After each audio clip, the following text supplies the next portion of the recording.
হ্যাঁ স্যার, শোনা যাচ্ছে। নরকগুলজার নাটকের চতুর্থ দৃশ্য যে পড়াটা ছিল সবাই করেছেন তো নাকি? হ্যাঁ, পড়াটা হয়েছে সবার না? নোট দেওয়া হয়নি বলে পড়া হয়নি? স্যার ওটা এমনি রিডিং পড়ছি। রিডিং পড়েছি, রিডিং পড়েছি। বেশ, আজকে আপনাদের নরকগুলজার ইতিবাচক, ঠিক আছে? আজকে লাস্ট, আগে শেষ করে দিই। নরকগুলজার শেষ হয়ে গেল, নাটক দুটো শেষ হয়ে গেল। এরপরে জুলাই মাসের মধ্যে পিএসসিও গুটিয়ে গেল, ঠিক আছে? এবার যদি মনে করেন যে কেউ প্র্যাকটিস চালিয়ে যাবেন যাবেন, আর না হলে যাবেন। আর নোটসপত্র আমি আস্তে আস্তে সব দিয়ে দেবো, ক্লিয়ার করে দেবো, চাপ নেওয়ার দরকার নেই। দেখেন ষষ্ঠ দৃশ্য আজকে এটা নরকগুলজার নাটকের লাস্ট, যেটা 1 থেকে 4 আর 2 থেকে 6, টোটাল হলো 10টা। তাহলে এটা ক্লিয়ার, আজকে এটা ক্লিয়ার হবে, তাহলে মোটামুটি 10টায় কমপ্লিট, 10টা দৃশ্যই কমপ্লিট, ঠিক আছে? তো দেখেন প্রথমেই লাস্ট দৃশ্যটা নরক বলছে, অপ্রাকৃত ভয়াবহ আলো বাসনার মধ্যে ফুল্লরা সম্মানিতের মতো নরকে প্রবেশ করলো। ফুল্লরা বলছে, শোনা, এই মাঝে মাঝে জয়েন হবে, এতক্ষণ ওয়েট করলাম।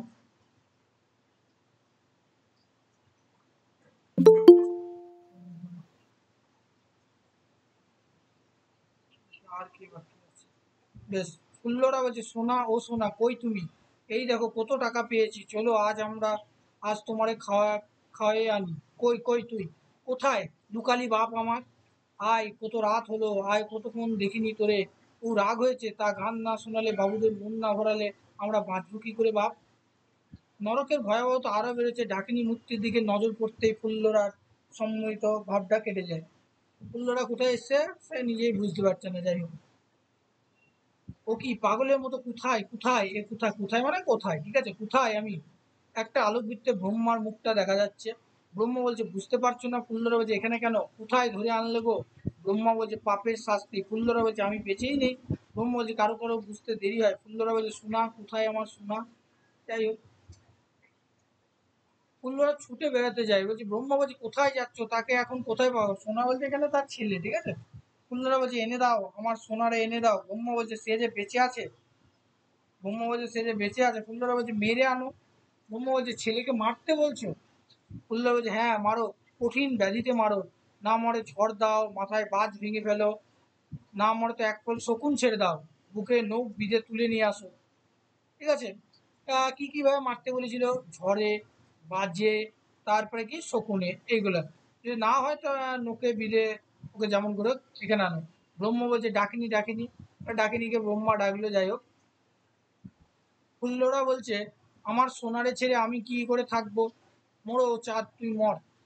ব্রহ্ম বলছে, আমি যতদূর বুঝেছি ও মরবে না। ফুল্লরা বলছে, এইটুকু ঠ্যাং ঠ্যাঙে শরীর, কেন মরবে না? তার ছেলে, কারণ আগেই জেনেছেন যে তার ছেলের যে শারীরিক অবস্থা খুব একটা ভালো না, রোগা পাতলা ঠ্যাং ঠ্যাঙে শরীর, আর কঙ্কাল দেখা যাচ্ছে। ব্রহ্মা বলছে, কই মরলো? তার বাপ বিষ দিয়ে মারতে গেল, বাপ মরলো, সে মরলো না। কঠিন রোগে গাছতলায় পড়ে আছে, সে আছে, তুমি নেই। পথের ধুলো খায়, নর্দমার জল খায়, তবুও আমি তাকে কিছুতেই মারতে পারছি না।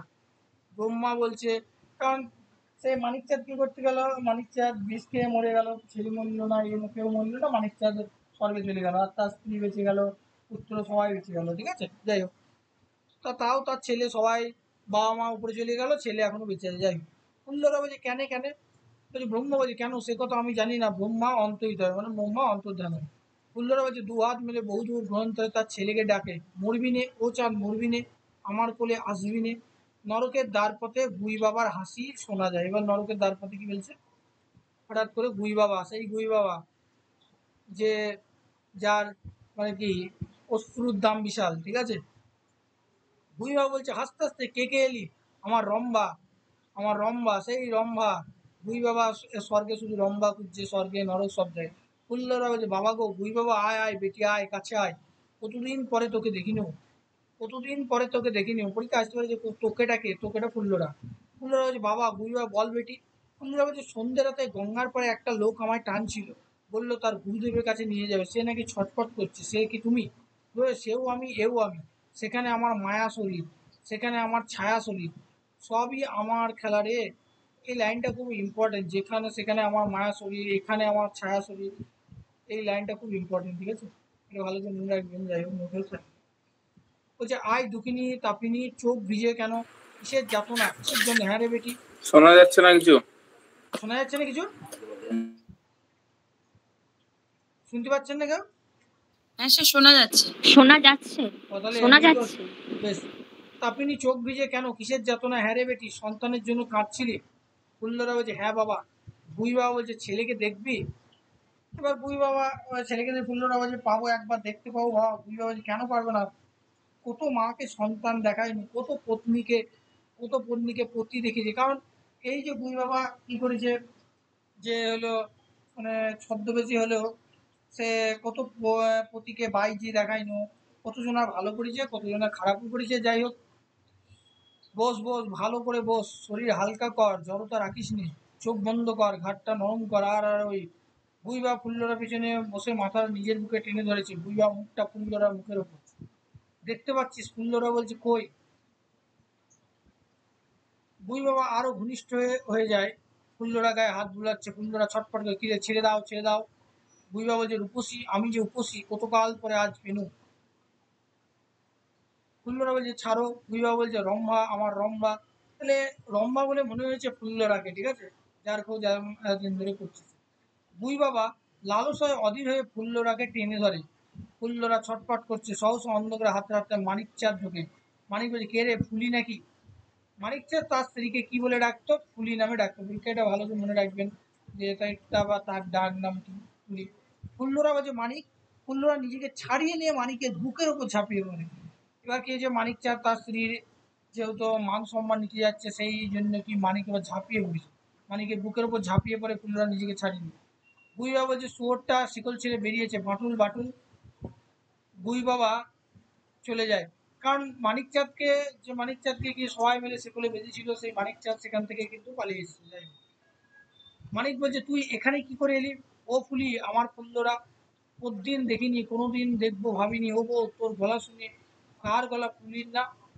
আধার গুহায় আছে আসতে শেকল ভেঙেছি, গুহায় আসতে শেকল ভেঙেছি, বউ আমার বউ আমার। তাহলে সে কি শেকল বেঁধেছিল সেটা ভেঙে সে কিন্তু চলে এসছে। ফুল্লরা মানিককে দোয়াতে, মানিক মানিক মানিক তুমি তো। মানিক বলছে আমি ফুলি, আমি ফুলি, কোথায় ছিলি, কেমন ছিলি? আমি যে মনে মনে বলতাম ফুলি আমার ছেড়ে গেছে, তার যেন কোনো কষ্ট নয়, আমার বোনের পাখিটি উড়ে গেছে, সে যেন ভালোভাবে বাঁচে। এই লাইনটা ভালো ইম্পর্টেন্ট, বনের পাখি। এখানে বনের পাখিটাকে পরীক্ষা আসতে পারে, যে বনের পাখিটাকে, বনের পাখিটা ফুল্লরা। নেক্সট, ফুল্লরা দুহাত দিয়ে মানিককে সরিয়ে বলছে ছুসনে করে, মা গঙ্গার পারে পারে রাতের পর রাত লুপ্তরাজ হয়ে গেছি সব, আমার সব কেন নিয়ে এলি এই বনের বাইরে, কেন সুটকিখানি ছুটতে ভুলালি নে, কেন জানোয়ারের হাতে মরলাম, কেন খেতে পারি নে, বাঁচাতে পারলাম না, পিঠে ছুরি বন্ধ মেরে ফেলেছে তোর বনের পাখিরে। মানিক বলছিস, ফুল্লরা বলছে সব সত্যি, কারণ তার সবাই কি ইজ্জত শুনতে পাচ্ছেন? সম্মান, তার ইজ্জত সম্ভ্রম সবকিছু কিন্তু নিয়ে স্যার নিয়েছে। কিছু শোনা যাচ্ছে না? কেউ শুনতে শোনা পাচ্ছেন না? যাচ্ছে। হ্যাঁ, কেউ শুনতে পাচ্ছেন স্যার না? শোনা যাচ্ছে। শোনা যাচ্ছে তো? আপনার নেটওয়ার্কে প্রবলেম, লেফট হয়ে একবার জয়েন। ফুল্লরা বলছে সব সহ্য করে টিকতে পারলাম না আর। মানিক বলছে পিঠে হাত বোলাতে বলে, পাখিটারে আমারে বিদ্ধ করেছে, পাখিটারে আমারে বিন্ধে করে ফেলেছে। ইস, বাবুরা কত আদর কত শখ করেছে না, প্লিজ। ফুল্লরা বলছে মানিক, মানিক বলছে মেলা তো চাইনি ভগবান, তোমার অত বড় ভুবনে একবার এক মুঠো দানা পানি তাও দিলেন আমাদের, সে কই ফুলি, সে কই, আনতে পারিস নি তারে। ফুল্লরা বলছে ও আমার সোনা রে। মানিক এবার কান্না চেপে, মরলে কাঁদে, একটা মানুষ মরলে যারা বেঁচে থাকে তারা কাঁদে, আমার আমরা মরে গিয়ে যে বেঁচে আছে তার জন্য কাঁদি কেন? আয় ফুলি আয় দেখ, ওই মেঘের ওপারে চাঁদের ওপারে আমাদের পৃথিবী, কালা কুচ্ছিত শুকনো মরা, সাদা কন্ডাল ভরা, ভাঙাচোরা থরথরে কালোবাজ, তার ভেতরে জেগে রয়েছে তোর আমার ছেলে। চারিদিকে শাল সবুজ, জন্তু জানার, কেউ মারতে পারছে না, এখনো সে বেঁচে। আয় ফুলি, আমরা তার সুন্দর মা বাপ, আয় আমরা হাসি, আমরা হাসি। হাসতে হাসতে ফুল্লরা মানিককে দু চোখ ভারাক্রান্ত হয়ে জলের ধরায়। বাটুল বেশি, সেই বাটুল বেশি নারদ, যে নারদ কি করেছিল, বাটুল বেশের ছদ্মবেশ ধারণ করেছিল, সেই নারদ ঢুকছে। যাই হোক, এবার শেষের দিকে এগিয়ে যাচ্ছে। যাই হোক, এবার নাটকটা শেষের দিকে। নারদ বলছে অর্ডার বুক, ওই তো আমার অর্ডার বুক চুরি করেছে। মানিক বলছে হ্যাঁ করেছি। কোমরে গোঁজা অর্ডার বুকখানা বার করে তুলে ধরে, তোমাদের জীবন কাটি এখন আমার হাতে। সেই এর মতো জমালয়ের জীবন্ত মানুষের যে সিনেমাটা আছে, সেই সিনেমার মতো দীনবন্ধু মিত্রের বিখ্যাত নাটক জমালয়ের জীবন্ত মানুষ। তা বলছে তোমাদের জীবন কাটে এখন আমার আমার হাতে, পৃথিবীতে আর তোমাদের যেতে দেবো না। নারদ বলছে ধরো ধরো, পালাবার চেষ্টা করলো। মানিক বলছে না আর করবো না, পলাতে পলাতে এসে ঠেকেছি মরণের পরে, এর ওধারে তো আর যাওয়া যায় না। কোমরের শেকলটা খুলে ওদের সামনে রেখে ওই শেকল রইল, ওটা এবার তো হয় তুমি আমারে পড়াবে, নয় আমি তোমার, এসো চলে এসো। নারদ বলছে নেংটি, নরকে পিশাচরা মুঁ মুঁ হুঙ্কার দেয়, উন্মুক্ত ছুরি হাতে নেংটি মানিকচাঁদের উপর ঝাঁপিয়ে পড়ে। মানিক ও নেংটিতে তুমুল লড়াই চলে। বাকি সকলে দেখছে, ফুল্লরার চোখে আতঙ্ক, পিশাচেরা চিৎকার করছে। এরই মধ্যে মানিক নেংটিকে ধরাশয়ী করে তার ছুরি কেড়ে নেয়। আর কি, নেংটি ইঁদুরের মতো ছুটে পালায়। নেংটি পালাতে সকলে করতালির মধ্যে। গুই বাবা দু হাতে দৈব বিভূতি, বিভূতি মানে কি, বিভূতি শব্দের অর্থ চন্দন, ঠিক আছে, বিভূতি শব্দের অর্থ চন্দন। যেমন দেখবেন প্রফেসর শঙ্কু দেখি, প্রফেসর শঙ্কুতেও দেখবেন এই টিগরি বাবা আছে, টিগরি বাবার কথা আছে। যাই হোক, তেমনি এই বিভূতি শব্দকে চন্দন, বিভূতি ছড়াতে ছড়াতে নাচতে নাচতে মানিকের দিকে অগ্রসর হয়। মানিক বলছে এই দৈব শক্তির প্রভাবে আচ্ছন্ন হয়, জোর হাতে গুই বাবার সামনে বসে। বিজয়ানন্দ গুই বাবা মানিকের পিঠে পা তোলে। মানিকচাঁদ অমনি এক টানে তার লুঙ্গিটা খুলে দেয়। গুই বাবা লজ্জায় ছুটে পালায়। এবার সব পিশাচ খগেন, ঘুরুই, পান্নালাল একযোগে মানিককে আক্রমণ করে। মানিক এলোপাতাড়ি হাত চালিয়ে তাদের হটিয়ে এসে দাঁড়ায় বাঁটুল বেশি নারদের সামনে। মানিক বলছে বাঁটুল বিশ্বাস, তোমার বুক আজ ফুরবো। এবার একের পর এক মানিক কি করছে, সবার প্রতি প্রতিশোধ নিচ্ছে। যে মানিককে সবাই শোষণ করেছে, যে মানিককে সবাই মেরেছে, সবাই যে মানিককে অত্যাচার করেছে, সেই মানিক এবার তার প্রত্যেকটা প্রতিশোধ নিচ্ছে, ঠিক আছে। যে বাঁটুল বিশ্বাস, তোমার বুক আজ ফুরবো। মানিক ঝাঁপিয়ে পড়ে নারদের ওপর। অন্যরা তাদের ঘিরে ধরেছে। সেই ফাঁকে নারদের বেশ পরিবর্তন ঘটে গেছে। বাঁটুলের বেশ খসে যেতে বৈদিক নারদ নিয়ে বেরিয়ে পড়ে। এবার লাস্টে আমরা আগেই জানেন যে নারদ কি বাঁটুলের ছদ্মবেশ ধারণ করে সেই নারদ তার বেশ থেকে বেরিয়ে আসছে। নারদ বলছে গান, আমায় মেরো না, আমি বাঁটুল বিশ্বাস না, আমি বাঁটুল বিশ্বাস নয়, বাঁটুল মর্তে রয়েছে, তারে ধরতে পারো না। বাঁটুলের এই রূপ পরিবর্তনে ঘুরুই, খগেন, পান্নালাল ভেবাচাকা খেয়ে ছুটে পালায়। ভুল্লরা বলছে তুমি কেডা?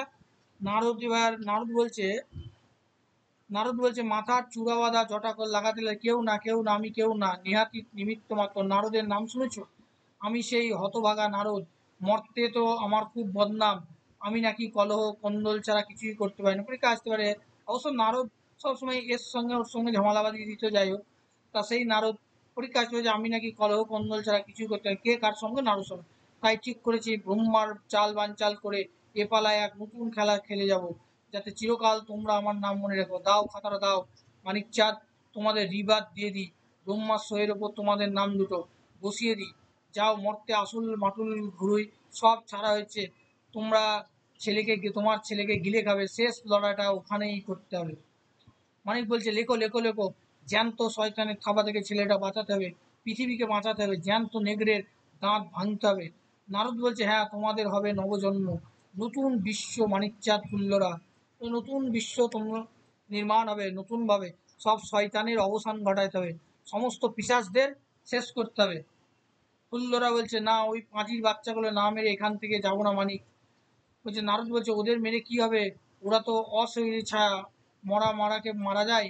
এই লাইনটা খুব ইম্পর্টেন্ট, পিএসসিতে এসেছিল, ঠিক আছে। এটা পিএসসির কোয়েশ্চেন, যে মরাকে মারা যায়, এটা কার উক্তি? নারদের উক্তি। আর তার চেয়ে বরং ওদের সঙ্গে জন্ম দিয়ে দিই। কুল্লরা বলছে ফের ওই জানোয়ারদের জন্ম হবে? নারদ বলছে ভয় কি, মানব জন্ম তো আর দিচ্ছি না। কুল্লরা বলছে তবে? নারদ বলছে জানোয়ার জন্মই লিখে দিচ্ছি, সব গরু করে দেবে, সব গরু হয়ে যাবে। যাই হোক, ফুল্লরা বলছে হালুম করে তেড়ে আসবে। নারদ বলছে না না, তা কেন, যদি গরু করে দিই সব কটাকে গরু। মানিক বলছে ও ফুল্লরা গরু? নারদ বলছে হ্যাঁ হ্যাঁ, সবাই গায়ে বলদ ষাঁড় হয়ে তোমাদের সেবা করবে। দারুণ, এতদিন কি করেছে এখানে লেখক, এতদিন ওদেরকে কি করেছে, শোষণ করেছে। এবার কি করবে এরা, ওদেরকে সেবা করবে, ঠিক আছে। আর ও কি করে, মানিক কি করবে, তাদেরকে সেই প্রতিশোধ দেবে, নেমে যায়। সবাই গায়ে বলদ ষাঁড় হয়ে তোমাদের সেবা করবে। এতকাল যারা তোমাদের, এই দেখেন, এতকাল যারা তোমাদের শোষণ করেছে, এবার তারাই তোমাদের এবার তাদেরই দহন করে অমৃত পান করবে তোমরা। অ্যাকচুয়ালি দেখবেন সমাজে, দেখবেন কিছু মানুষ আছে, সমাজে কিছু মানুষ আছে এত অত্যাচার করে না, সাধারণ মানুষের উপর তো বলার নেই। যখনই দেখবেন তার বাবা মা খুব গরিব, ঠিক আছে, আর ধরেন তার ছেলে মেয়ে ক্লাস 7-8-এ পড়ছে বা 5-6-এ পড়ছে। এবার সমাজে কিছু কতিপয় ধনী ব্যক্তি লোক থাকে, সেই সেই দরিদ্র ছেলে মেয়েকে পীড়ন করতে থাকে, ঠিক আছে, তার বাবা মাকে পীড়ন করতে থাকে, ঝগড়া ঝাড়াই, তার জমি নিয়ে নেয়।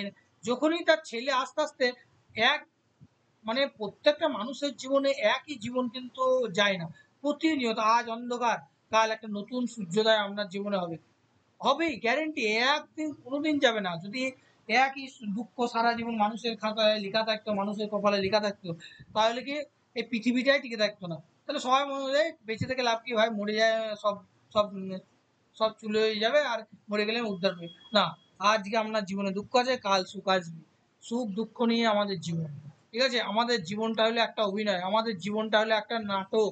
অজিতেশ বন্দ্যোপাধ্যায় কি বলেছিল নানা রঙের দিনে, যে আমাদের জীবনটা হলো একটা অভিনয়, আমাদের জীবনটা হলো একটা নাটক। যদি আপনাদের সিলেবাস চেঞ্জ না হয়, নানা রঙের দিনটা একবার আপনাদের পড়া খুব দরকার, পড়লে বুঝতে পারবেন। যাই হোক, খুব ভালো নাটক। বলছে ফুলমোরা বলছে আমার বাচ্চারা দুধ খাবে। মানিক বলছে চামড়া দিয়ে জুতো বানাবো, শিং ভেঙে অস্ত্র গড়াবো, কাঁধে লাঙল দিয়ে জুতো চাষ করবো, হুড়রে হ্যাঁ হ্যাঁ। বলছে তারা মরে গেলে কি তাদের চামড়া দিয়ে জুতো বানাতে পারবো, শিং, তাদের যে শিংটা থাকবে গরু, সেটা দিয়ে অস্ত্র গড়াবো, কাঁধে লাঙল দিয়ে তাদেরকে এদিকে চাষ করাবো গরু দিয়ে, হুড়রে হ্যাঁ। মানিক নারদ বলছে তাহলে লিখে দিচ্ছি ঘুরুই খোঁচে নেংটি, কে কে যাবে তোলে, এবার কে কে যাবে মর্তে। নারদ লিখছে কি গুরুই খোঁচে নেংটি বুই বাবা পান্ডালা নরকের যাবতীয় যতগুলা শয়তানে যা স্বর্গের অবশিষ্ট দেবতারা যা সব গরু হয়ে যা, গো জন্ম, তোরা গরুগুলো নিয়ে চলে যা, আমি মনের পথ ধরি। বলতে না বলতে গুরুই ভুই বাবা খগেন নেংটি পান্নালাল গরুর মুখোশ পরে রাখে। গরুরা বলছে সুর করে ডাকো যারা হাম্বা হাম্বা। নারদ বলছে গান, কথা বলো না কেউ শব্দ করো না, ভগবান গাবি হয়েছেন, আমরা সইতে পারি না। ব্রহ্মা যম চিত্রগুপ্ত, এবার কি হচ্ছে, ব্রহ্মা যম চিত্রগুপ্ত গরুর মুখোশ পরে স্বর্গ থেকে নেমে আসছে। কারা কারা? ব্রহ্মা যম চিত্রগুপ্ত এরা। নারদ গান গাইতে গাইতে বেরিয়ে গেল। মানিক বলছে কোনটারে শোনা যাচ্ছে আমার কথা? হ্যাঁ, স্যার কি উঠছি বলছেন? বলছে কোনটা কে রে ফুলি চেনা যাচ্ছে না। ফুলরা বলছে সব কটা গায়ে নয় রে, চোখ দেখি এটা যেন ষাঁড় ষাঁড়। ব্রহ্মাকে দেখে ওমা এটা কেডা, কেডা মানে এটা কে, কেডা কথার অর্থ কেডা। এই কেডা শব্দটা যারা নদিয়া জেলার তারা খুব ব্যবহার করে, নদিয়া জেলার। ভগবান না। ব্রহ্ম বলছে গরুর স্যার আমি মুখোশ কিছু থেকে শুনতে পাচ্ছি না। মুখ বার করে ভগবান না বলো ভগবতী। নারদ তোর মনে এই ছিল, নচ্ছার পাঁজি বর্ণচোরা ফ্রাঙ্কেনস্টাইন, এই নামকে ফ্রাঙ্কেনস্টাইন বলা হয়েছে, ঠিক আছে। লিখলি কেন স্বর্গ, এইখানে এটা মনে রাখবেন, ফ্রাঙ্কেনস্টাইনের উল্লেখ কোন পরিচ্ছেদে আমরা পাই, মনে রাখবেন। বলছে লিখলি কিনা স্বর্গ নরকে সবার দোষ জন্ম, স্বর্গে যারা আছে আর কাকেই বা দোষ দিব চিতু, আমার সই আমার ব্ল্যাঙ্ক পেপারে সই যে আমার মুখে জিওগ্রাফি এমন পাল্টে দেবে কে জানতো। খুর ঘষিস নে জম, খুর ঘষিস নে, কাঁদিস নে, আমার সাথে অনেক করলি, এবার চল ঘাস খেতে চল। পিঠে ভগবানের মান যায় না রে, বিষ্ণু শুঁয়োর ওর অবতার হয়ে জন্মেছিল। দেখবেন ভগবান বিষ্ণু যখন আহ, আহ, একটা রাক্ষসকে, মানে কি একটা অসুরকে বধ করার জন্য ভগবান বিষ্ণু পর্যন্ত আহ, অবতার নিয়েছিল, শুয়োর অবতার। দেখবেন গোটা পৃথিবীকে জলের তলায় নিয়ে হিরণ্যকশ্যপ জলের তলায় নিয়ে গিয়েছিল, সেটাকে আবার দেখবেন গোটা পৃথিবীটাকে জল থেকে তুলে নিয়ে আসছে তার শুয়োর ধরে, ঠিক আছে। ভগবান বিষ্ণু পর্যন্ত শুয়োরের অবতার নেয়। দেখবেন এমন এক সময় হয়েছিল, মানে হিরণ্যকশ্যপ এত অত্যাচার করছে, তা বিশাল অত্যাচার চলছে রাত্রে দিন। তা এমন সময় কি হচ্ছে যে ভগবান বিষ্ণু দেখছে যে পৃথিবীকে বাঁচাতে হবে এই দস্যুর হাত থেকে, তখন দস্যু কি করছে গোটা পৃথিবীটাকে নিয়ে জলের তলায় নিয়ে যাচ্ছে। তো জলের তলায় গোটা পৃথিবী তখন নিয়ে গেল, গোটা পৃথিবী অন্ধকার হয়ে গেল। তখন ওই গোটা পৃথিবীর অন্ধকারটাকে, তা গোটা পৃথিবীর, এক সেকেন্ড দাঁড়ান, তা গোটা পৃথিবী অন্ধকার হয়ে যাচ্ছে। যাই হোক, তা গোটা পৃথিবী যখন অন্ধকার হয়ে যাচ্ছে তখন সে কি করছে, যে বিষ্ণু কি করছে, তখন জলের তলায় গিয়ে তার মানে শুয়োর অবতার ধারণ করে তার দুটো সুর দিয়ে কি করছে, গোটা পৃথিবীকে ওপর দিকে তুলে নিয়ে যাচ্ছে। ঠিক আছে, তাহলে ভগবান বিষ্ণু পর্যন্ত শুয়োর অবতার ধারণ করেছিল। এখানে সবাই গরু হলে তো কি আর আছে, যাই হোক। নরকের গরুদের দিকে চেয়ে এসো বৎসগণ, চলো নাকি ঠাকুরদার সব এক মাঠে গোচরিগে। মানকে বলছে প্রভু একটা রিকোয়েস্ট, গরুর মধ্যে আমাদের একটা স্পেশাল ট্রিটমেন্ট করো, কেননা বয়ং খলু অবতার গরু। ভগবান এবার গো অবতারে মরতে যাচ্ছেন, পথ দেখাও মা, পথ দেখাও। নেক্সট, ব্রহ্মা মুখোশটা টেনে মুখে ঢুকে, সামনে ফুল্লরা পিছনে মানিক, সামনে ছিল ফুল্লরা পিছনে মানিক, এই অদ্ভুত মিছিল নিয়ে চলতে থাকে। গরুগুলি বলছে চলতে চলতে সুর করে গায় হাম্বা হাম্বা। লাস্ট লাইন নরকগুলজারের লাস্ট লাইন কে গরু, লাস্ট লাইন হলো হাম্বা হাম্বা। তাহলে সবাই কি হলো, সবাই গরু হয়ে গেল। এখানেই নাটকটা আজকে নরকগুলজার পুরোপুরি শেষ হয়ে গেল। ঠিক আছে, বলছি শুনতে পাচ্ছেন না কেউ? বলছি আমার কথা শুনতে পাচ্ছেন না? সে শোনা যাচ্ছে। শোনা যাচ্ছে। সুমন বারবার, সুমন আছে বারবার বলছে শুনতে পাচ্ছে না, কি ব্যাপার? যাই হোক, ফোনও করেছিল, শোনা তো যাচ্ছে।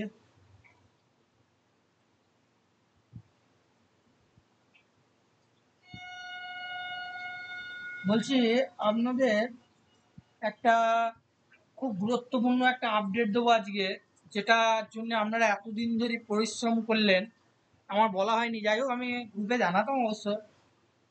1200 মতো শূন্যপদ হচ্ছে পিএসসি। কত শূন্যপদ আবার বলছি, 1200 থেকে 1500 পিএসসি শূন্যপদ।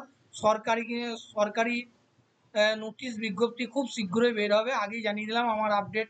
1200 থেকে 1500 শূন্যপদ, প্রায় 150 মতো আপনার সরকারি যে স্কুল আছে, ঠিক আছে, 1200 কাছাকাছি শূন্যপদ হবে সব সাবজেক্ট মিলে। ঠিক আছে, সব সাবজেক্ট মিলে পিএসসিতে শূন্যপদ হচ্ছে 1200 থেকে 1500 কাছাকাছি। ঠিক আছে, আর বিজ্ঞপ্তিটা বলেছিলাম যে আপনাদের জুলাই মাসে বের হবে।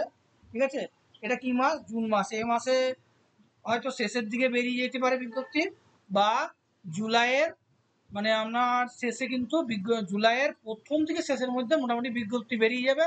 আর পরীক্ষা কিন্তু আবার বলছি সেপ্টেম্বরের 14-20 তারিখে পরীক্ষা হবে। এক্ষেত্রে এসএসসির যে এক্সামটা,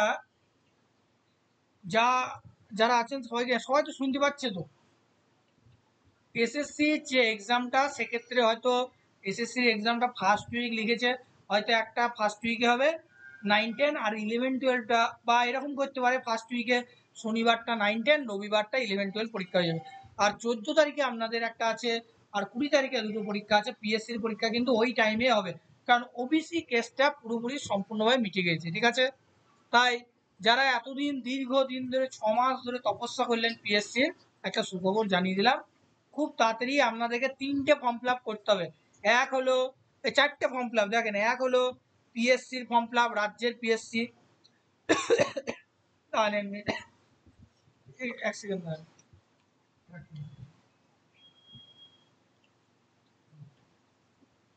এক হলো রাজ্যের পিএসসির ফর্ম ফিল আপ, যেটা শুরু হবে হয়তো এই মাসের শেষে বা জুলাই ফার্স্ট উইক। 2 হলো ঝাড়খণ্ডে পিএসসি, অলরেডি 18 তারিখ থেকে এই মাসে শুরু হবে। ঠিক আছে, ঝাড়খণ্ডের পিএসসি হয়ে গেল, তাহলে দুটো পিএসসি পেলেন। 3 হলো বিহার পিএসসির বিজ্ঞপ্তি দেবে, যাই হোক টাইম খুব কম পাবেন। 4 হলো এসএসসির এই মাস থেকে ফর্ম ফিল আপ শুরু। ঠিক আছে, তাহলে টোটাল আপনারা বাংলায় 4খানা বসতে পারছেন। ঠিক আছে, এরকম সুযোগ ব্রহ্মাণ্ডে আর পাবেন না। চাকরি যদি চাই, 4টের মধ্যে মনে রাখবেন, যেমন করে হোক, মানে মরে যাব, শরীর নষ্ট হয়ে যাবে, আমি ধ্বংস হয়ে যাব, আমার কিছু থাকবে না, আমি খুঁড়ি যাব, তাও আমি যেন যেমন করে হোক চাকরিটা যেমন করে হোক বাগাতে হবে। মনে রাখবেন, এই 3 মাস ঘুম ত্যাগ করবেন, জীবনে প্রচুর ঘুমাবেন। এই মিনিমাম ডিসেম্বর হয়ে যাবে, তারপরে একবারে ঘুমে চলে যাবেন। ঠিক আছে, একবারে 2 মাস ঘুমিয়ে নেবেন। দাঁড়ান তো 1 minute. Hello hello hello hello, class তো হচ্ছে, সবাই শুনতে পাচ্ছে, আমরা তাহলে নেটওয়ার্কের প্রবলেম, বুঝলেন? আপনি লেফট হয়ে একবার জয়েন, ঠিক আছে? তাহলে আপনার নেটওয়ার্কের তো প্রবলেম, এখানে তো সবাই শুনতে পাচ্ছে, বুঝতে পারলেন? তা যেটা বলছিলাম, তাহলে 4খানা কিন্তু সুযোগ পাচ্ছেন, আগেই জানিয়ে দিলাম। পিএসসির অনেকে কি করেছে, পিএসসি ব্যাচ ছেড়ে অনেকেই এসএসসিতে চলে গিয়েছে এসএসসির জন্য। তবে পিএসসিটাকে এবার একটু মানে যেরকম পড়ছেন আমি বলেছিলাম যে সপ্তাহে অন্ততপক্ষে 2 দিন করে পিএসসি পড়ার চেষ্টা করুন, 2 দিন 3 ঘন্টা করে। আর পিএসসি তো আপনাদের মানে প্রায় অনেকটাই কমপ্লিট হয়ে গেছে, পিএসসি প্রায় সিলেবাস তো আপনাদের সবই নরক গুলজার আজকে শেষ হয়ে গেল। এবার আমি তো কি করব, নরক গুলজারের আমি একটু একটু করে নোট দিতে থাকবো, ঠিক আছে, নোটগুলো কমপ্লিট করে দেবো। অলরেডি আপনাদের 3খানা দিয়েছি, এখনও 7টা নোট বাকি আছে নরক গুলজারে, তা ওই নোটগুলো আমি আস্তে আস্তে দিয়ে দেবো। কবিতা 2খানা নোট কমপ্লিট হয়ে গেছে, ঠিক আছে, তা বাদ বাকি কবিতাগুলো আশা করি জুলাই মাসের মধ্যে পিএসসি কমপ্লিট হয়ে যাবে, হয়তো আগস্টে কিছুটা যাবে, ঠিক আছে, আগস্টের মধ্যে পিএসসি পুরোপুরি কমপ্লিট। এবার সেপ্টেম্বরের 10 তারিখ, এই 14 তারিখ 20 তারিখেই কিন্তু পিএসসির পরীক্ষা হবে, বুঝতে পেরেছেন। কারণ মমতা বন্দ্যোপাধ্যায় তিনিও বলে দিয়েছেন, এমন পর্যন্ত সভা এবং ক্যাবিনেট সভায় বলে দিয়েছে যে আর কোনো রকম টেনশন নাই, এবার পরীক্ষা বিজ্ঞপ্তি সব বার করে দেন। তার জন্য দেখবেন অলরেডি ভর্তি যেগুলা কলেজের ভর্তি, তারপর স্কুলে সব আটকে ছিল, কিন্তু এখন সব দেখবেন এই কলেজের বিজ্ঞপ্তি দিয়ে দিয়েছে, দেখবেন এই গ্র্যাজুয়েশনে ভর্তি এখন বিজ্ঞপ্তি দিয়ে দিয়েছে, ঠিক আছে, তো সব বিজ্ঞপ্তি বের হবে। তাই আশা করি বলবো পিএসসির এই হালটা ছাড়বেন না, পিএসসিটা কম করে হলে প্রতিদিন অন্ততপক্ষে একবার করে পড়ার চেষ্টা করবেন। আর নোটগুলো তো খুঁটিই করা আছে, আর কাব্য তো নিয়ে কোনো টেনশন হবে না। কাব্য যে যা খুঁটি পড়িয়েছি মানে 4 মাস ধরে, তা কাব্য নিয়ে আশা করি প্রবলেম হবে না। মেঘনাদ বধ কাব্য দারুণভাবে পড়ানো হয়েছে, মেঘনাদ বধ প্রত্যেকটা লাইনে অর্থ রেকর্ডিংগুলো শুনবেন বারবার, ঠিক আছে। পারলে পিএসসির জন্য প্রতিদিন 2 ঘন্টা করে দিয়ে, ঠিক আছে, কারণ এসএসসি পিএসসি একসঙ্গে এক্সাম হবে, ঠিক আছে, এসএসসি পিএসসি হবে, তারপরে আপনাদের বিহারের এক্সাম হবে, বিহারের এক্সাম হয়তো তার আগে হয়ে যাবে, তারপরে আপনাদের ডিসেম্বরে গিয়ে ঝাড়খণ্ডের পরীক্ষা হবে, ঠিক আছে। আর আরেকটা আপনাদের দুঃখের বিষয়, ঝাড়খণ্ডের সিলেবাসটা চেঞ্জ হয়েছে, ঠিক আছে, বাংলা সিলেবাসটা একটু বড় করেছে, আগের মতো আর নাই। এখন দেখবেন ঝাড়খণ্ডের সিলেবাস পুরোপুরি চেঞ্জ হয়ে গেছে। যেটা ছিল, আমি একটু সিলেবাসটা বলে দিই আপনাদের, কাজে লাগবে। যাই হোক, ঝাড়খণ্ডে এখন ব্যাচ না, যাই হোক তাও একটু বলে দিচ্ছি। ঝাড়খণ্ডের সিলেবাসটা দেখেন, বাংলা সাহিত্য ইতিহাসে একবারে মানে চর্যাপদ থেকে শুরু করে রবীন্দ্রনাথ, ঠিক আছে। ভাষা তত্ত্বে করেছে কি ভাষা, উপভাষা, ধ্বনি পরিবর্তনের সূত্র, শব্দভাণ্ডার, শব্দতত্ত্ব, প্রাচীন মধ্য নব্য ভারতীয়, মানে যেগুলো এই এসএসসিতে আছে সেগুলো সাহিত্য ভাষাতে আছে। শ্রীকৃষ্ণ কীর্তনে শুধু বংশী খণ্ড দিয়েছে, ঠিক আছে, বাদ বাকি কোনো খণ্ড পড়ার দরকার নেই। বৈষ্ণব পদাবলী কিছু পদ দিয়েছে, যেগুলা গ্র্যাজুয়েশনে আপনারা পড়েছেন সেইগুলাই আছে, বা কিছু কিছু এক্সট্রা আছে, ঠিক আছে। মেঘনাদ বধ কাব্যের আপনাদের আগে থেকে হয়ে গেছে, মেঘনাথের 4র্থ স্বর্গ পড়িয়ে দিয়েছি, শুধু 1, 2, 3 এক্সট্রা করে আপনাদের পড়তে হবে, ঠিক আছে। তারপরে গীতাঞ্জলি কাব্যের কিছু কিছু পদ দিয়েছে, সেগুলো পড়তে হবে, গোড়াটা পড়তে হবে। কৃষ্ণকান্তের উইল আপনাদের তো পুরো পড়ানো কমপ্লিট, এটা হয়ে গেছে। গৃহদাহটা পড়তে হবে, নীল দর্পণ পড়তে হবে, রক্তকরবী পড়তে হবে। বাংলা ব্যাকরণে অলরেডি সন্ধি সমাজকারক কমপ্লিট, ঠিক আছে। তারপরে ঝাড়খণ্ডের লোকসাহিত্য, লোকগীতি, জনজাতি এগুলা দিয়েছে, ওই টুসু ঝুমুর এগুলা। প্রাচ্য পাশ্চাত্যের যারা 11-12 পড়ছেন অলরেডি ট্র্যাজেডি, কমেডি, মহাকাব্য, ক্যাথারসিস কমপ্লিট, শুধু ধ্বনিবাদ, রসবাদ, বক্রোক্তি, অলঙ্কার এগুলো করতে হবে। আর 2টো কাব্য দিয়েছে রবীন্দ্রনাথ ঠাকুরের, পুনশ্চ চিত্রা, ঠিক আছে। আর রবীন্দ্রনাথের 4টে গল্প দিয়েছে, সুভা, মণিহারা, রবিহার আর ল্যাবরেটরি, যাই হোক। আর কমলাকান্তের দপ্তর পড়তে হবে, বিড়ালটা আপনাদের অলরেডি পড়ানো হয়ে গেছে, বড়বাজার, একা, পতঙ্গ।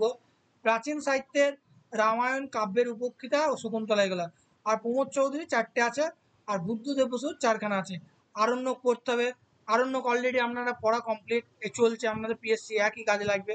কবিটা পড়তে হবে, পদ্মা নদীর মাঝি পড়তে হবে, সুবর্ণলতা পড়তে হবে।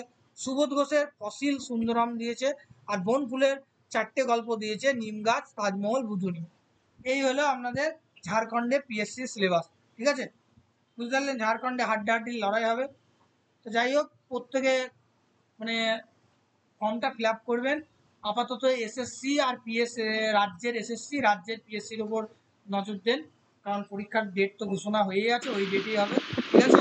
ঝাড়খণ্ডে 11টা সিট। হ্যাঁ, কি বললেন? ঝাড়খণ্ডে 11টা সিট। ঝাড়খণ্ডে 24টা সিট, 24টা। না, আমাদের জেনারেল আমরা, তবে সিট আমাদের 11টা। তবে বলি, ওই সিট কটা আছে ওই ভেবে লাভ নাই, শুনেন, ওই একটা আছে, দুটো আছে, ওই সব ভেবে লাভ নাই, ঠিক আছে। অনেকে দেখবেন ঝাড়খণ্ডে এত দূর, ও করে লাভ নাই, পরীক্ষা দিতে যাবে না, অনেকেই আছে, যে আবার অনেকে চলে যাবে, ঠিক আছে। তো সবাই যে পরীক্ষায় যে পাস করবে দিলেই মানে এত বড় সিলেবাস ও না পড়িয়ে অর্ধেক পরীক্ষা দিতে যাবে। আর ঝাড়খণ্ডের সিলেবাসের ক্ষেত্রে দুটো আছে, একটা হলো জেনারেল পেপার আর একটা হলো সাবজেক্ট পেপার। জেনারেল পেপার 200 মার্কের 100টা কোয়েশ্চেন থাকবে, সেখানে মিনিমাম 33টা কোয়েশ্চেন আপনাকে ঠিক করতে হবে, মানে 100টার মধ্যে 33টা, মানে 66 পেতে হবে, মানে 100টার মধ্যে 33টা কোয়েশ্চেন লিখতে হয়। ইংলিশ আছে, তারপরে হিন্দি আছে, আর জিকে আছে 100। ঠিক আছে, এই হলো ঝাড়খণ্ড। তা ঝাড়খণ্ডের সিলেবাসটা যেহেতু জেনারেল পেপার আছে, অনেকে হয়তো দেবে না, অনেকে সিট কম বলে দেবে না, তবে সিট ঝাড়খণ্ডে অনেক সময় আপডেট করে দেয়। ঠিক আছে, ঝাড়খণ্ড, বিহার টিহার এগুলো আপডেট করে দেয়, সিট আপডেট করে দিলে বেরিয়ে যাবে হয়তো। ঠিক আছে, তা ফর্ম ফিল আপ প্রত্যেকে যেন করে রাখবেন, এই সুযোগটা আর পাবেন না। মনে রাখবেন, বিহার, ঝাড়খণ্ড, ওয়েস্ট বেঙ্গল এক জায়গায় মাথা গুঁজে দিলেন, তারপরে আবার ঘুরিয়ে ওয়েস্ট বেঙ্গলে আসার চেষ্টা করবেন। ঠিক আছে, কারণ চাকরিটা করতে গেলে কিন্তু মানে মনে রাখবেন, শুধু ওয়েস্ট বেঙ্গল করলে হবে না। ঠিক আছে, সব জায়গায় ফর্ম ফিল আপ করে রাখেন যদি চাকরি পাওয়ার ইচ্ছা থাকে। আর একটা আপনাদের মাদ্রাসাও বের হবে, পূর্বের যে 5,000 কমপ্লিট হলে 14,000 মতো বিজ্ঞপ্তি মাদ্রাসার বের হবে। ঠিক আছে, এটাও বলে দিই, 5টা মতো সুযোগ আপনারা পাবেন। এবার আপনারা কি করবেন, আপনাদের উপর ভরসা। দেখেন, যাই হোক, এবার আপনারা সেটা অ্যাচিভ করবেন না হেলায় হারাবেন, সে আপনাদের ব্যাপার। 5টা সুযোগে মানে 5 বছর পর পেলেন, ভাবেন এই সুযোগটা 5 বছর পর পাচ্ছেন। 5 বছর, 4 বছর ওয়েট, আবার 3-4 বছর, 5 বছর পর ওয়েট করে আবার পাবেন। বুঝতে পেরেছেন? যাই হোক, এবার দেখেন হাওয়ার রাতটা দেখেন, টোটাল মনে হয় 41টা পংক্তি আছে, 41। একটু দেখে নেবেন, তা যাই হোক, তাও আপনারা একটু দেখার চেষ্টা করবেন। এই রাতটা হলো তৃতীয় কবিতা। এটা হলো, আমি একটু ফাস্ট পড়াবো, ঠিক আছে, এটা একটু, আর যেহেতু আমার কাছে 22 মিনিট টাইম আছে। এটা হলো তৃতীয় কবিতা, আর এই কবিতাটা দেখেন আপনি পুরো স্ক্রিন শেয়ার করেননি। হ্যাঁ বলেন। স্ক্রিন শেয়ার করেননি। স্ক্রিন শেয়ার হয়নি, জানেন।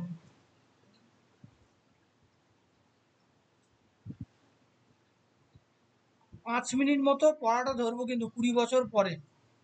নোটটা তো দিয়ে দিয়েছি আশা করি। বেশ, হাওয়ার রাত, আবার বলি প্রথম দিকে, এটা হলো তৃতীয় কবিতা, সবাই জানেন। প্রথম হলো বনলতা সেন, দ্বিতীয় হলো 20 বছর পরে, তৃতীয় হলো হাওয়ার রাত। আর এই কবিতাটাতে এই যে কবিতা, এই কবিতাটা কি, এটা ছন্দ কি, গদ্য ছন্দ। দেখেন গদ্যের আকারে পুরো লেখা কবিতাটা, দেখেন পুরো গদ্য ছন্দ এটা। এর পরীক্ষা অনেক সময় আসে যে এই কবিতাটা কি ছন্দ, গদ্য ছন্দ। যাই হোক, তারপরে এই কবিতার পংক্তি কত বললাম, 41টা, প্রায় 41টা আছে। ঠিক আছে, আর এই কবিতার যে বিষয়বস্তু কি, এই কবিতার বিষয়বস্তু, যে মূল ভাব বা বিষয়বস্তু যদি বলতে চাই, যে গভীর রাতে প্রকৃতির সাথে কবি জীবনানন্দ দাশ একাত্ম হয়ে তার যে ব্যক্তিগত অনুভূতি আর তার যে অভিজ্ঞতা, সেটা তার কবিতায় কিন্তু সুন্দরভাবে ফুটিয়ে তোলার চেষ্টা করেছেন। ঠিক আছে, আসলে এই কবিতায় কবি কি করছে, বিগত এক রাতের যে স্বপ্ন দৃশ্যের যে অভিজ্ঞতার তিনি কিন্তু বর্ণনা করেছেন। এখানে দেখেন, প্রথমেই লাইনটা দেখেন, বলছে গভীর হাওয়ার রাত ছিল কাল, অসংখ্য নক্ষত্রের রাত। পুরো দেখেন সোজা সাপটা বলেছে, কিছু হয়তো এখানে উপমা ব্যবহার করেছে, উপমা উৎপেক্ষা এগুলো হয়তো ব্যবহার করেছে কিছু। যাই হোক, গভীর হাওয়ার রাত ছিল কাল, অসংখ্য নক্ষত্রের রাত। তাহলে এখানে দেখেন কি বলছে নেক্সট লাইনে, তাহলে এই যে হাওয়ার, তবে এটা বলি, এই যে হাওয়ার রাতটা অ্যাকচুয়ালি এটা একটা জাগরণের কবিতা, কিন্তু এটাকে আমরা বলতে পারি কি, জাগরণের কবিতা। পরীক্ষা আসতে পারে এটা কি জাতীয় কবিতা, এটা জাগরণ জাতীয় কবিতা, জাগরণের কবিতা আমরা বলতে পারি। বলছে গভীর হাওয়ার রাত ছিল কাল, অসংখ্য নক্ষত্রের রাত। তাহলে এখানে কবির অভিজ্ঞতা বলছে, কাল এক চমৎকার রাত ছিল, সেটা তিনি বলছেন। ঠিক আছে, যাই হোক, তবে এই যে আনন্দময় রাত আর এই যে নিদ্রাহীন রাত জীবনানন্দ জীবনে কিন্তু খুব কমই এসেছে বলতে পারি আমরা।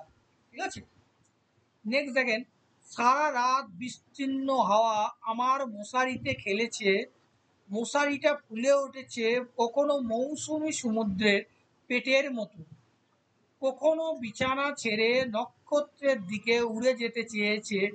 এক একবার মনে হচ্ছিল আমার আদো ঘুমের ভেতর হয়তো মাথার ওপর মশারি নেই আমার, সাথী তারার কোল ঘেঁষে নীল হাওয়ার সমুদ্রে সাদা বকের মতো উঠছে সে কাল এক চমৎকার রাখছে।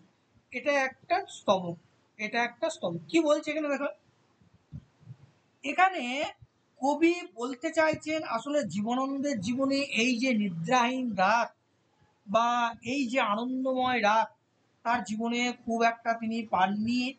তাই এখানে কবি এই যে হাওয়ার রাত এটা কিন্তু টোটালটাই কবি বর্ণনা করছেন উত্তম পুরুষে, ঠিক আছে। তাই কবি কি করছে এখানে যে বিগত যে রাত্রির আনন্দ ঘন যে অনুভূতি ও তার অভিজ্ঞতার বিবরণ কিন্তু এখানে দিচ্ছেন। এখানে কবি আসলে রাতের যে স্নিগ্ধতা, যে গতি, যে ঐশ্বর্য সেটাকেই তিনি ইঙ্গিত করেছেন। কেননা হাওয়ার মধ্যে যে প্রাণসত্তা, যে আবেগ, যে গতি আছে তা ব্যক্ত করেছেন কি ফুলে ওঠা মশারির মতো। দেখেন মশারিটা ফুলে উঠেছে, দেখেন বলেছে ফুলে ওঠার মতো। আর কি মশারিটা ফুলে উঠেছে কি আর ফুলে ওঠা মশারির ছবিতে, এই মশারির ছবি কি মৌসুমী সমুদ্রের পেটের মতো। যখন মৌসুমী বায়ুর যখন ঘন ঘন সমুদ্রের উপর প্রবাহিত হয় তখন বিশালভাবে সমুদ্র উত্তাল হয়ে ফুলে ফেঁপে ওঠে, ঠিক আছে। উপমায় বিস্তার এখানে কবি কি করছে একটা উপমার এই যে মৌসুমী সমুদ্র পেটের মতো এখানে মশারিটাকে তুলনা করছে কার সঙ্গে, মৌসুমী সমুদ্রের পেটের সঙ্গে তুলনা করছে। আসলে কবি এখানে উপমার জাল বুনেছেন, অর্থাৎ উপমার বিস্তার করেছেন, ঠিক আছে। নেক্সট পরের লাইনে আবার বলছে দেখেন, বর্ষার সমুদ্রের, তার মানে এখানে বলছে বর্ষার সমুদ্রের স্ফীত যে রূপ শুধু নয় উত্তাল ফেনিল রূপ, উত্তাল যে ফেনিল রূপ সেটা কিন্তু আমরা এখানে দেখতে পাচ্ছি। এই মশারি, এই যে মশারি কবির কাছে কিন্তু একটা প্রতিবন্ধকতার প্রতীক। কবি কি এখান থেকে চলে যেতে চাইছে, একটু লাস্টের দিকে বুঝতে পারবেন। এই মশারিটা কিন্তু এখানে কিসের প্রতীক পরীক্ষা আসতে পারে, এই মশারি একটা প্রতিবন্ধকতার প্রতীক বা প্রতিবন্ধকতার বা আমরা বলি হিন্ডার্স বলি না, বাধার প্রতীক, বাধার প্রতীক পরীক্ষা আসতে পারে যে মশারিটা কিসের প্রতীক, বাধার প্রতীক, ঠিক আছে। আসলে কবি তিনি দূরে অসীমে যেতে পারছেন না, কেন যেতে পারছে না, মশারি থেকে আটকে দিচ্ছে। সেই স্থির বদ্ধ মশারিও হাওয়ার রাতে কিন্তু কবি গতি পায়। যেমন বলাকা কবিতায় রবীন্দ্রনাথ ঠাকুর বারবার কি করেছে গতিতত্ত্বের কথা বলেছেন। দেখবেন বলাকা কাব্যটা পড়বেন, সেখানে বলাকা কবিতাটা বারবার গতিতত্ত্বের কথা বলেছেন, ঠিক আছে। সেখানে বলেছেন কি যে লক্ষ লক্ষ বীজের বলাকা মিলিতেছে অঙ্কুরের পাখা, ঠিক আছে। তেমনি কবির মনে হয় যে মাথার উপর মশারি নেই বুঝি, প্রবল হাওয়া তাকে কি করছে। নেক্সট দেখেন বলছে প্রবল হাওয়া কি করছে কবি, এই যে লাইনটা দেখেন, এই লাইনটা যে সাথী, দেখবেন আমাদের সপ্তর্ষি মণ্ডল আছে, ঠিক আছে, 7টা মণ্ডল আছে, তার মধ্যে একটা মণ্ডলের নাম হলো সাথী, ঠিক আছে। আবার সাথী কিন্তু সূর্যের পত্নীর নামও সাথী, ঠিক আছে। এখানে সূর্যের পত্নীকে কিন্তু বলছে না, এখানে ওই সপ্তর্ষি মণ্ডলের একটা তারার কথা বলছে, ঠিক আছে। বলছে কি যে প্রবল হাওয়া, এই যে প্রবল হাওয়া না, হ্যাঁ প্রবল হাওয়া তাকে উড়ে নিয়ে গেছে নীল হাওয়ার সমুদ্রে, সাদা বকের মতো উঠছে সে। আর বকের উপমায় এখানে কবি কি করছে গতির ইঙ্গিত দিয়েছে এবং পুনরায় সমুদ্রের শব্দে বিস্তার দূরত্ব বিশালতার ব্যঞ্জিত করেছেন। এইখানে এই যে বক, এই বককে, এই বক হলো আমাদের গতির প্রতীক, পরীক্ষা আসবে যে বক কিসের প্রতীক, বলাকা কাব্যের সেই গতি তত্ত্ব পড়েছেন অনেকে, সেই বলাকা কাব্যের গতি তত্ত্বের কথাই বলতে বক এখানে আমাদের গতির প্রতীক, ঠিক আছে। আর এই সমুদ্রকে, এই যে সমুদ্রের কথা, এই সমুদ্র আমাদের কিসের প্রতীক, এই সমুদ্র আমাদের হলো যে দূরত্ব, যে দূরত্ব, যে কি বিশালতার, বিশালতার প্রতীক, ঠিক আছে, বিশালতার প্রতীক বলতে পারি সমুদ্রকে, ঠিক আছে, বা দূরত্বের প্রতীক, ঠিক আছে। নেক্সট তাহলে মশারিকে একবারে নক্ষত্রের দিকে উড়ে যেতে চেয়েছেন কবি, যদিও নক্ষত্রলোকে সীমাহীন সমুদ্রে মশারি যাত্রা, কিন্তু নিজে কবি এখানে নক্ষত্র অভিসারী হয়েছে। ঠিক আছে, দেখেন নেক্সট পরের লাইনে দেখেন, এবার সুন্দর করে এই লাইনটা পড়ছি। সমস্ত নক্ষত্ররা কাল জেগে উঠেছিল, আকাশে এক তিল ফাঁক ছিল না, মানে সমস্ত মৃত নক্ষত্ররা জেগে উঠছিল, আকাশে এক তিল ফাঁক নেই। পৃথিবী দেখেন আবার গদ্যের মতো গড়গড় করে লাইনগুলো ভুলে গিয়েছে, তো বিরাট কিন্তু অর্থ আছে। নেক্সট এখানে গতিতত্ত্বের পাশে বেগসের গতি তো পরীক্ষা আসতে পারে, যে গতিতত্ত্বটা কার পরীক্ষা আসতে পারে, গতিতত্ত্বটা কার বলাকা কাব্যের, মনে রাখবেন বেগসের, বেগসের সেই গতিতত্ত্বের কথা বলা হচ্ছে এখানে। ঠিক আছে, ভুলে গেছেন কি জানি না, সেই বেগসের গতিতত্ত্বের কথা বলা হচ্ছে, যে সমস্ত মৃত নক্ষত্র কাল জেগে উঠেছিল, আকাশে এক তিল ফাঁক ছিল না, পৃথিবীর সমস্ত ধূসর প্রিয় মৃতদের মুখেও সেই নক্ষত্রের ভেতর দেখেছি আমি, অন্ধকার রাতে অশ্বতের চূড়ায় প্রেমিক চিল পুরুষের শিশির ভেজা চোখের মধ্যে, এখানে চিলের কথাও পাচ্ছি। ঠিক আছে, হাই চিল কথা, ঝলমল করছিল সমস্ত নক্ষত্ররা জ্যোৎস্না রাতে ব্যাবিলনের রানীর, দেখবেন ব্যাবিলনে এর একজন রানী আছে, তার ঘোড়ার উপর দেখবেন, আপনারা গুগল সার্চ করে নেবেন, গুগল সার্চ করে এই যে ব্যাবিলনের রানী, যে দেখবেন তার ঘাড়ে দেখবেন একটা চিতা আছে। ঠিক আছে, তার সঙ্গে তুলনা করছি, একটু পরে ব্যাখ্যা দিচ্ছি। যাই হোক, ওপর চিতার উজ্জ্বল চামড়ার সালের মতো জল জল করছিল বিশাল আকাশ, কাল এক চমৎকার কাল এক প্রথমে বললো চমৎকার রাতে, তারপরেই বলছে কাল এক আশ্চর্য রাত ছিল।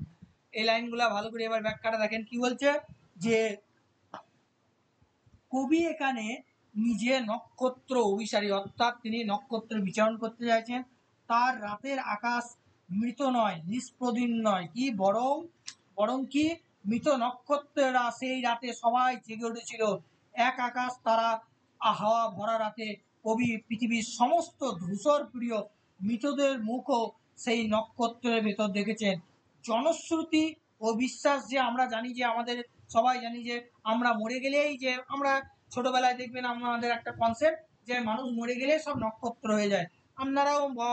আপনারাও দেখবেন অনেকেই বাবা মা অনেকেরই নেই, তা ছোটবেলায় আপনার মা বলেছে, বাবা বলেছে, তোর মা ওই তো দেখ রাতে আকাশে নক্ষত্র, ওই তো তোর বাবা নক্ষত্র হয়ে গেছে। তো এরকম আমাদের একটা কিন্তু জনশ্রুতি আছে।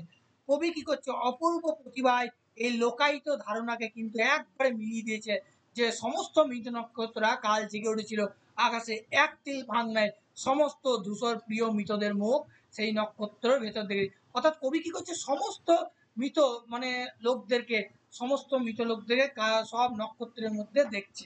অর্থাৎ কবি এখানে লোকায়িত যে ধারণা, লোকায়িত যে চিত্র, সেটাকে কিন্তু ফুটিয়ে তোলার চেষ্টা করেছেন। কতটা পারবো জানি না, 8টা 19 হয়ে গেল। ঠিক আছে, আসলে যেখানে কবির কাছে নক্ষত্র তার আপনজন, যাদের উজ্জ্বলতা কবি কি প্রেমিক চিল পুরুষের শিশির ভেজা চোখের সঙ্গে তুলনা করেছেন। আমরা দেখবো আবার যে হাইচিল কবিতা কদিন পরেই পড়বো, 5 নম্বর কবিতা হাইচিল, সে হাইচিল কবিতায় দেখবো 4 নম্বর বা 5 নম্বর যাই হোক, সে হাইচিল কবিতায় দেখতে পাই যে পেয়ে হারানোর বেদনায়, বলছে হৃদয় খুঁড়ে কে বেদনা জাগাতে ভালোবাসে, আমরা বলি না, হাইচিল কবিতা বিখ্যাত একটা লাইন। তা হাইচিল কবিতায় দেখেছে কি, পেয়ে হারানোর বেদনায় সোনালি ডানার চিল হৃদয় খুঁড়ে বেদনা জাগায়, এখানেও তেমনি সুদরের নক্ষত্ররা কি রাঙা রাজকন্যার মতো রূপ নিয়ে সরে থাকে, তার প্রেমিক চিল পুরুষের সজল চোখরা কথা বলেন কবি, মৃত নক্ষত্ররা আসলে কবির কাছে সব নারী রূপী। ঠিক আছে, নেক্সট নেক্সট লাইন দেখেন, এবার বলছি নেক্সট লাইন, পরের স্তবকে যাচ্ছি। দেখেন এবার কবি ডাইরেক্ট প্রশ্ন করে দিচ্ছে, দেখেন বলছে, যে নক্ষত্রেরা আকাশের বুকে হাজার হাজার হাজার বছর আগে মরে গিয়েছে, তারাও কাল জানলার ভেতর দিয়ে অসংখ্য মৃত আকাশ সঙ্গে করে এনেছে, যে রূপসীদের আমি এশিয়ায় হবে, এসিরিয়ায় হবে না, এশিয়ায়, মিশরে, বিদিশায় মরে যেতে দেখেছি রূপসীদের, কাল তারা অতিদূর আকাশের সীমানায় কুয়াশায় কুয়াশায় দীর্ঘ বর্ষা হাতে করে কাতারে কাতারে দাঁড়িয়ে গেছে যেন মৃত্যুকে দলিত করাবার জন্য। আরো কিছু লাইন আছে, আরো কিছু পড়ছি, নবে নাহলে সেন্টেন্স বাক্য সবকটা পূরণ হবে না। জীবনের গভীর জয় প্রকাশ করার জন্য প্রেমের ভয়াবহ গম্ভীর স্তম্ভ, এবার কবি ডিরেক্ট তাদেরকে প্রশ্ন করে দিচ্ছে, কি প্রশ্ন করছে দেখুন, পাঠকের কাছে অবশ্য প্রশ্নটা করছে, যে বলছে যে ইতিহাসের আলো ছায়ামাখা নারীরা নক্ষত্র, কবির মনে এই প্রশ্ন জাগায় কি, এমন রাতে কেন তারা আসে, তারা কি মৃত্যুকে দলিত করবার জন্য, জীবনের গভীর জয় প্রকাশ করার জন্য, প্রেমের ভয়াবহ গম্ভীর স্তম্ভ তোলার জন্য। আসলে এই সবই কিন্তু বিচিত্র প্রেমের রূপ বা বিচিত্র প্রেমের কর্মরূপ। ঠিক আছে, এগুলো সবই প্রেমের রূপের কথা তিনি বলছে। বলছে প্রেম যখন ছিঁড়ে ফিরে যায় তখন ভয়াবহ গম্ভীর স্তম্ভ রচিত হয়, কিন্তু প্রেম এক রাত্রির জন্য যদি দেয় তাতে মৃত্যু তুচ্ছ হয়ে যায়। ঠিক আছে, মৃত্যুকে বলছে যদি কেউ দেন, আমাদের দেখবেন কারো খুব যন্ত্রণা দুঃখ খুব কষ্ট, কেউ যদি কোনো একটা মানুষের কাছে ভালোবাসা বা প্রেম পায় তার কিন্তু জীবনের সব দুঃখ কিন্তু চলে যায়। ঠিক আছে, এটাই তিনি কবি বলছে। জীবনের গভীর জয়, জীবনের গভীর জয় ঘোষিত হয়। ঠিক আছে, এই জীবনের গভীর জয় ঘোষিত হয়। প্রেমের সেই দানের ঐশ্বর্য কেমন তা জীবনানন্দ জানিয়েছেন তার ধূসর পাণ্ডুলিপি কাব্যের প্রেম কবিতায়। দেখবেন ধূসর পাণ্ডুলিপির একটা বিখ্যাত কবিতা আছে, সেই প্রেম কবিতায় বলছে, সেখানে একটা লাইন আছে আমি বলছি দেখেন, বলছে জীবন হয়েছে এক প্রার্থনার গানের মতন, তুমি আছো বলে প্রেম গানের ছন্দের মতো মন, আলো আর অন্ধকারে দুলে ওঠে তুমি আছো বলে, আমি শেষ হব শুধু ওগো প্রেম তুমি শেষ হলে। এই লাইনগুলা পুরো যেন ওই লাইনের সঙ্গে পুরো একবার একাকার মিলেমিশে একাকার হয়ে গেছে। কবি আসলে হাওয়ার রাতে নক্ষত্রের জাগরণ, কবির প্রেমের ও হৃদয়ের জাগরণ হয়েছে।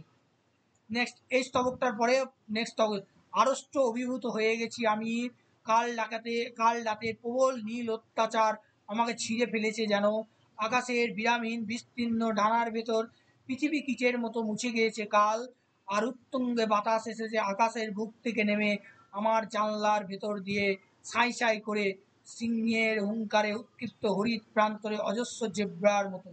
তাহলে এখানে কি বলতে চাইছে এই লাইনে দেখুন, এবার এই স্তবকে কি বলতে চাইছে ব্যাখ্যাটা এবার শুনুন। আসলে এখানে এই যে সোনালী জাগরণে কবি জানান যে কবি আড়ষ্ট অভিভূত হয়ে গেছে আমি, তখন রাত্রি আকাশ কি ব্যাবিলনের, একটু আগে সেই ব্যাবিলনের রানীর ঘাড়ের চিতার উজ্জ্বল চামড়ার সালের মতো জলজল করছিল। দেখা যায় কবির ভাষায় কাল এক আশ্চর্য রাত ছিল, একটু আগে আমরা পেয়েছিলাম, এমন রূপবান ঐশ্বর্যময় রাত অভিভূত না হয়ে কি থাকা যায়। অর্থাৎ কবি এই রাত দেখে কিন্তু অভিভূত হয়ে গেছে, আড়ষ্ট হয়ে গেছে, অসাড় হয়ে গেছে। এখানে আসলে একটা বাচ্যত্ব মানে বাচ্যোৎপ্রেক্ষা অলঙ্কার কবি ব্যবহার করেছেন, যে দেখবেন কাল রাতের প্রবল নীল অত্যাচারে আমাকে ছিঁড়ে ফেলেছে যেন। এইটা কি অলঙ্কার, পরীক্ষা আসবে দেখবেন কোনো কোনো সময় যে এটা কি অলঙ্কার, এটা বাচ্যোৎপ্রেক্ষা অলঙ্কার। যারা অলঙ্কার শিখেছেন খুব ভালো, আর না শিখেছেন গেল। এইটা হলো বাচ্যোৎপ্রেক্ষা অলঙ্কার। ঠিক আছে, তা পরীক্ষায় আপনাকে কিন্তু জীবনানন্দ দাশের যে কবিতাগুলো আছে বলতে পারে এটা কি অলঙ্কার ওটা কি অলঙ্কার, হয়তো নোটে আমি দিইনি, তবে জীবনানন্দ দাশের কবিতা 5টা কবিতা শেষ হয়ে যাবে, যে যে অলঙ্কারগুলো আমি পাচ্ছি একটা লিস্ট আমি করে দেবো, কোনটা উপমা কোনটা বাচ্যোৎপ্রেক্ষা, এগুলো কিন্তু পরীক্ষা যাই একবারে 5টা কবিতার লিস্ট করে দেবো। নেক্সট বলছে না এই অত্যাচার দুঃখের নয়, এই অত্যাচার কবি বলছেন, বলছে এই অত্যাচার দুঃখের নয়, এটা হলো ভালোবাসার, তাই তো নীলবর্ণ। তাই তো এখানে অত্যাচারটাকে কিসের সঙ্গে তুলনা করেছে, নীল, তাই তো অত্যাচারটা নীলবর্ণ, যা একই সঙ্গে বেদনা ও আনন্দের বিষামৃতে ভরা। অর্থাৎ আমাদের জীবনে একটাই কি, আমাদের জীবনে শুধু সবসময়, আমি আগেই বললাম, সুখ থাকবে না, আমাদের জীবনে দুঃখও থাকবে, আমাদের জীবনে বিষও থাকবে, আমাদের জীবনে অমৃতও থাকবে, আমাদের জীবনে আনন্দও থাকবে, আমাদের জীবনে বিষাদও থাকবে। নেক্সট এই উপলব্ধি কত প্রগাঢ় ও গভীর বোঝা যায় কবি যখন বলেছেন যে আকাশের বিরামহীন বিস্তীর্ণ ডানার ভিতর। দেখেন লাস্ট, এবার নেক্সট লাইন বলছে, নেক্সট লাইনটা দেখো,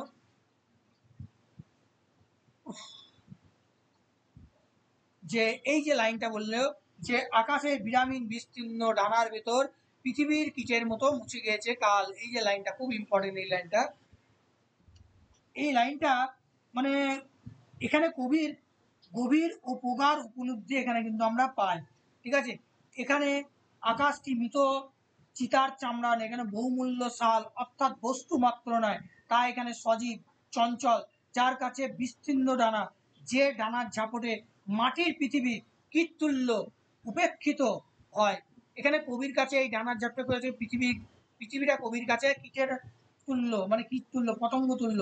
আকাশ রাত কবি প্রাণ সবই আজ গতিরাগের গানে উদ্দীপ্ত, পর্বত চাইলে হতে বৈশাখের নিরুদ্দেশ মেঘ, আমরা বলি যেটা অন্তহীন উদ্দেশ্যহীন উড়ে চলার আনন্দ, ছন্দে উত্তুঙ্গ বাতাস নেমে আসে। এইখানে দেখেন বলেছে না যে উত্তুঙ্গ বাতাস নেমে আসে আকাশের বুকে, এইটাই। জানলার মধ্যে সাঁই সাঁই করে প্রবেশ করছে, দেখেন সাঁই সাঁই করে প্রবেশ করে। আর কি বলছে, জানিয়ে দেয় কি মুক্তি, মশারি ও চার দেওয়ালের গণ্ডি থেকে শুধু প্রাণ ধারণের, দিন যাপনের ক্লান্তি থেকে মুক্তির বার্তা এনে যাওয়ার হাওয়ার রাত, রাতের হাওয়া। এক অদ্ভুত উপমায় কবি সেই মুক্তির ছবি এঁকেছেন। দেখেন এই লাইনটা, সিংহের হুঙ্কারে উৎকৃত হরিৎ প্রান্তর, এই যে লাইনটা এখানে, অর্থাৎ কি যে প্রাণ ভয়ে ভীত এক পাল জেব্রা সবুজ মাঠে ছুটে যাচ্ছে, যে গতিতে আছে বাঁচার পিপাসা, বাঁচার আনন্দ, মুক্তির আনন্দ। আমরা দেখব যখন সিংহ তার পেছনে ছুটে যায় তখন জেব্রা তো ছুটে পালাবেই। তাই এখানে কি আমরা এর মধ্যে দিয়ে আমরা গতি পাচ্ছি, এর মধ্যে দিয়ে বাঁচার পিপাসা, এর মধ্যে দিয়ে বাঁচার পিপাসা, এর মধ্যে দিয়ে জীবনের আনন্দ, এর মধ্যে দিয়ে গতি পাচ্ছি আমরা। এই যে জেব্রার গতির মধ্যে দিয়ে জীবনের গতির কথা বলা হচ্ছে। সিংহ বা মৃত্যুর হাত থেকে মুক্ত হয়ে জেব্রার ছুটে চলা, আর কবির হাওয়ার রাতে জেগে ওঠা নক্ষত্র সুন্দরীদের সংজ্ঞা, জীবনের গভীর জয়কে কবি ঘোষিত করেছেন। লাস্ট লাইনে দেখেন বলছে, হৃদয় ভরে গিয়েছে আমার বিস্তীর্ণ ফেল্টের সবুজ ঘাসের গন্ধ, দিগন্ত প্লাবিত বলিয়ান রৌদ্রের আঘ্রাণে মিলনমুক্ত বাঘিনীর গর্জনের মতো অন্ধকারে চঞ্চল বিরাট সজীব রোমস উচ্ছ্বাসে জীবনের দুর্দান্ত নীল উন্মুক্ততায় আমার হৃদয় পৃথিবী ছিঁড়ে গেল, নীল হর সমুদ্রে স্ফীত মাতাল বেলুনের মতো গেল উড়ে, একটা দূর নক্ষত্রের মাস্তুলকে তারা তারা উড়িয়ে নিয়ে একটা দুরন্ত শকুনের মতো। এখানে শকুন কিন্তু অশুভ হিসাবে নয়, ঠিক আছে, এখানে শকুন কিন্তু নিঃসঙ্গ ব্রাত্য, অর্থাৎ কবি একাকিত্ব ফিল করেছে, আগেই বললাম। কবিতার শেষ তবক দুটোতে পাচ্ছি এখানে ইন্দ্রিয়াতুর এক কবিকে পাচ্ছি, অর্থাৎ কবি এখানে ইন্দ্রিয় ভোগবিলাসের অধিকারী হয়ে যাচ্ছে।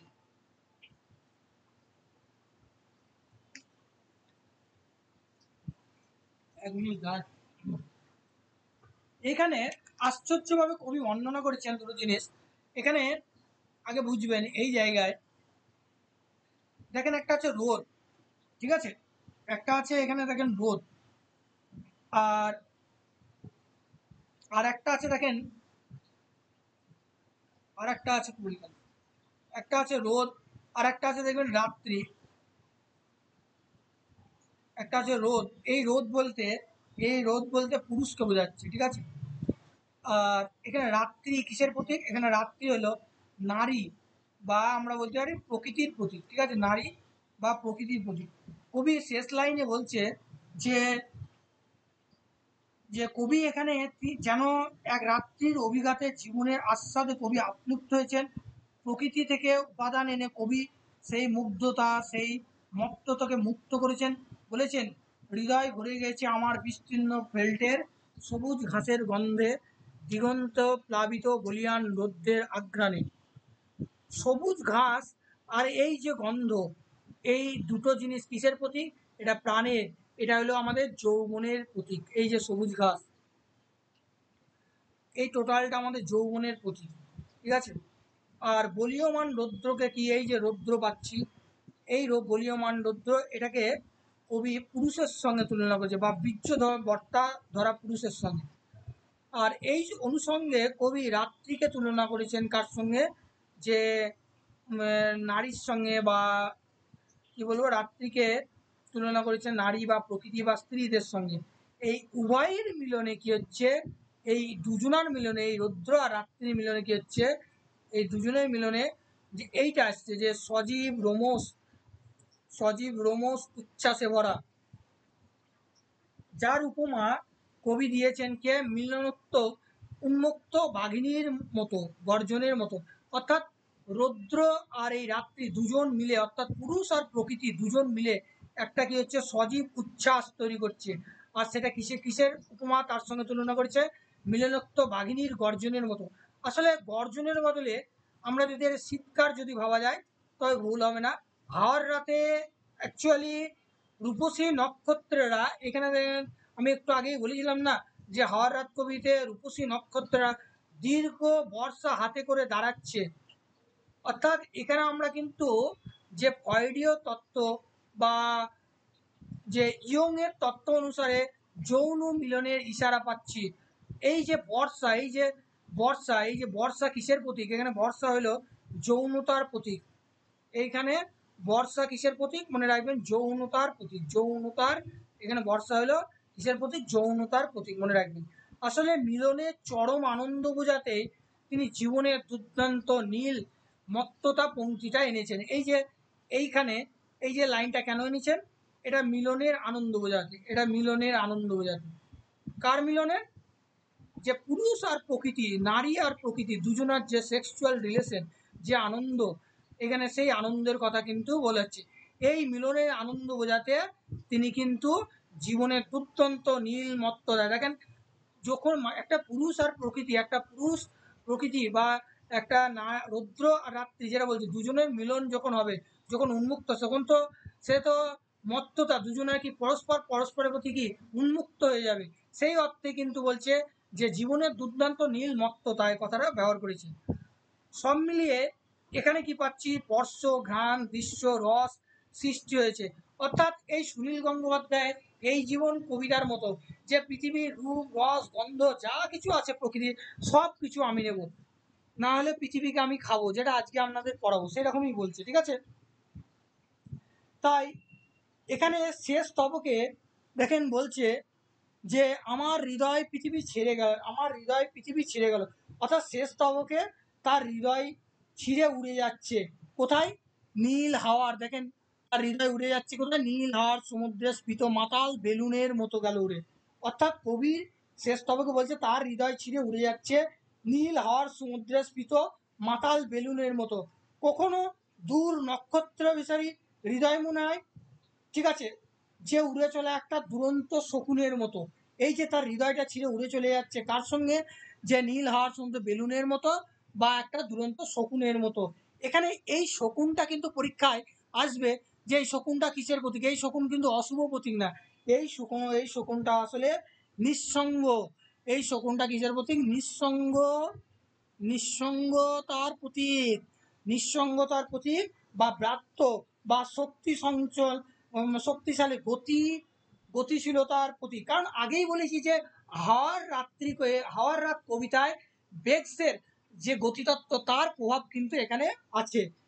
লাস্টে কবি তার আশাবাণী ব্যক্ত করেছেন যে তারাই তারাই, তারা কি মানে অসীম নিশ্চিম, যা শেষ হবে না, তারাই তারাই নিশ্চিম শূন্যে কবি কি তার চিত্রকে উড়ে নিয়ে যেতে চায়। কবি তার মনকে তারাই তারাই তারাদের সঙ্গে কবি যেন মিলিয়ে যেতে চায়। এখানেই কবিতার শেষ। ঠিক আছে? বলছি কবিতাটা বোঝা গেল? বলছি কবিতাটা বুঝতে পারলেন সবাই? হ্যাঁ স্যার। বোঝা গেছে কবিতাটা? বলছি কবিতাটা সবাই বুঝতে পেরেছেন? হ্যাঁ স্যার, বোঝা গেছে। বেশ, কবিতাটা যারা বুঝতে পারলেন খুব ভালো। তাহলে আশা করি আপনাদের যে 20 বছর পরে যে কবিতাটা ছিল সেটা আপনারা পড়েছেন তো, নোটটা নাকি সবাই? হ্যাঁ পড়েছি। হ্যাঁ, সবার পড়া হয়েছে তো নাকি?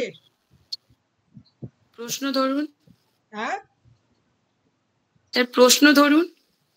না আজকে আর প্রশ্ন ধরবো না, আজকে একটু লেট হয়ে গেল। ঠিক আছে,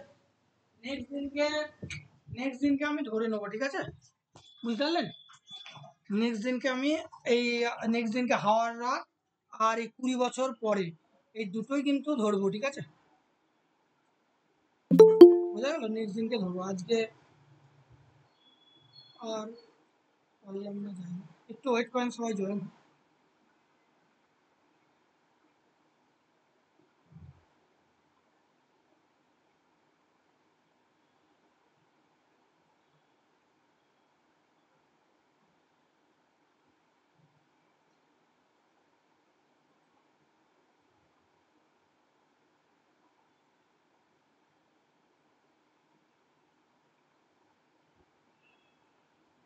আজ আমার হাওয়ার রাত পড়াতে গিয়ে মানে প্রচণ্ড, মানে সমস্ত শক্তি বেরিয়ে গেল মনে হচ্ছে, মানে এই কবিতাটা পড়াতে। এখনো 3খানা কবিতা কি করে যে পড়াবো সেটাই ভাবছি।